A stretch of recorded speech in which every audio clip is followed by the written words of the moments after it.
Düşman diz çök. Düşman diz çök. Ve bugün diz üstədi. Ve bugün diz üstü. Biz düşmanın belini kırdık.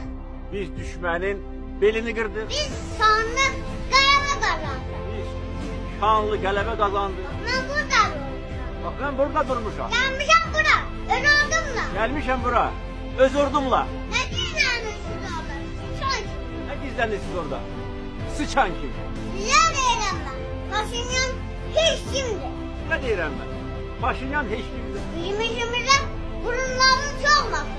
Bizim işimize burunlarını sokmasınlar. Hiç kim bizim işimize karışmasın. Hiç kim bizim işimize karışmasın. Yarımız gelmiş bura. Biz özümüz gelmişik bura. Ben töker töker gelmişim.